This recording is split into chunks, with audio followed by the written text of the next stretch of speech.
And a lot of it is, communication. I would say, if you're going to say to a 20-year-old who's truly exceptional and driven, I'd say you need to become a master communicator. Because once you can do that, you can do anything.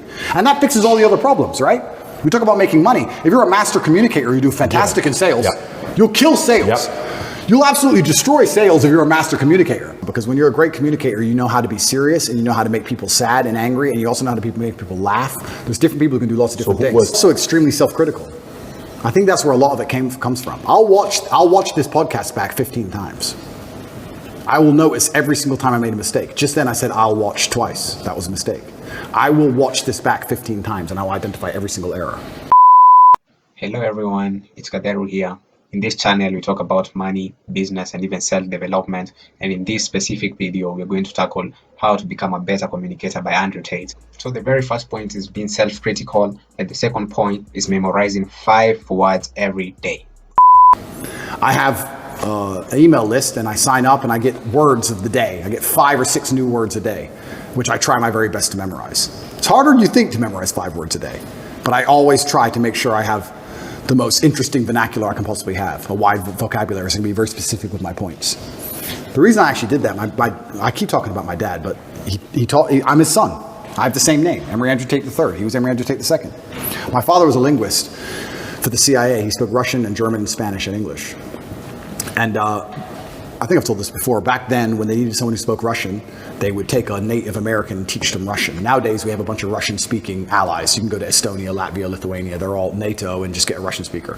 Back then, they taught my dad Russian, and he held the Air Force record for the fastest assimilation of a foreign language. When he died, a guy sent me a message saying, "You don't know who I am, but I worked with your father in the Air Force," and he had the fastest assimilation. He learned Russian in 2 weeks. Crazy. And I remember saying to my dad, "Will you teach me Russian?" He said, "Boy, you don't even know English." I said, "What do you mean?" He goes, "You don't even know English." And once he sat me down with a dictionary, I was like, "You're right. I don't even know English." The third point is to learn from anyone. I would look at people who I didn't even respect, but they'd have one particular thing about them. I thought, that's good. It could be somebody I didn't even like, but he dressed well. I think you just have to be perspicacious and look at people, and there's something you can learn from absolutely everybody, and just try and adapt it all. I'm not saying everybody should be clones of me. For everyone's individual, right? But there might be some things about me they find inspiring that they may adapt and take on board, and then they'll find some things from other people. But learning to speak is something I understood from a very young age how important that would be. That's a superpower. The fourth point is to learn to become a good debater and even express yourself with confidence and being persuasive. Whatever your ideas are, you need to learn how to communicate them. Speaking is a superpower in and of itself. You need to become a fantastic communicator. You need to be comfortable in all realms of communication. You need to be persuasive. You need to be comfortable arguing. You need to be good at debating. There's a lot of people out there in the world who have ideas that they can't even project into somebody else's mind. How are you going to rule the world with that? How are you going to get your ideas out there and make an influence if you can't make other people understand exactly what you think? That's the first thing. Second thing, once they understand exactly what you think, you need to make them agree with what you think. These are 2 different skills. Must be practiced and must be learned. If you're 20 years old and you want to change the world, you need to be having endless debates. Endless. Without resorting to name calling, not on Twitter like a dummy, in person. And you need to come across in a way that people agree with you. We can go back quickly and talk about the red pill. The difference between me, when I talk to girls on these panel shows, and every other guy when they talk to girls on these panel shows is, when I'm done, all the girls want me. Watch them.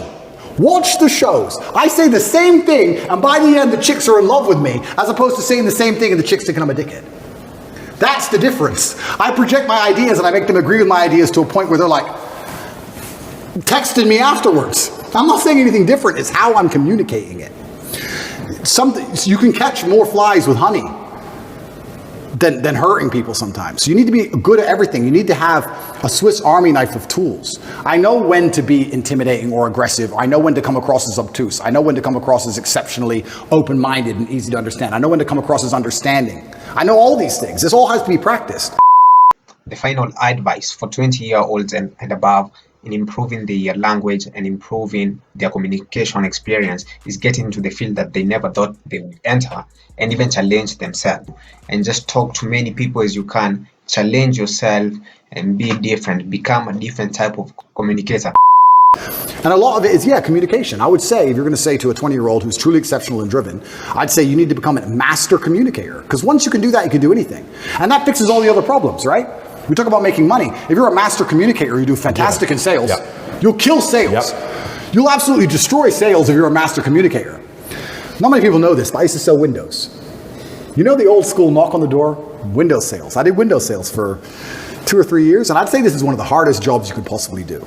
And I would always recommend a young man, if he has some time to waste, to go sell windows. And the reason, it's fantastic, because I'll tell you why. It's the hardest one to sell because 1, nobody wants them.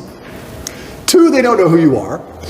And 3, even if you convince them that they need windows, after them not knowing who you are, then they go to all your competitors and then it becomes a price war. It's a nightmare. It's the hardest sales job. If you're selling a Lambo, at least they want the Lambo, right? Nobody wants glass and plastic.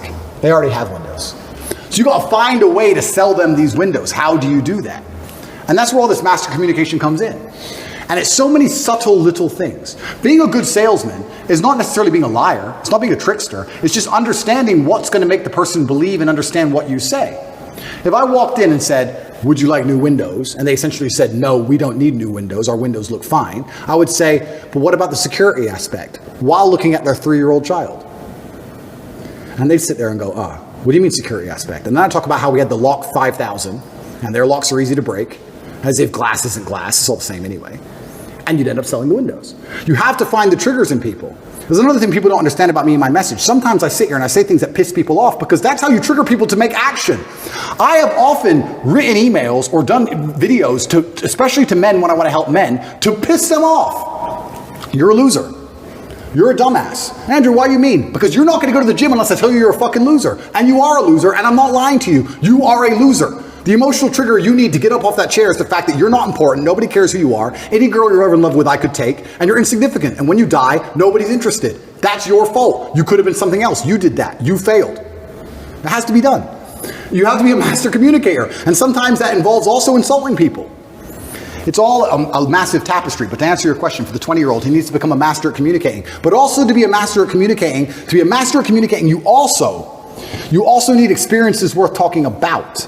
You have to live a life. You need a degree of wisdom, and wisdom doesn't always come with age, it comes with life lived.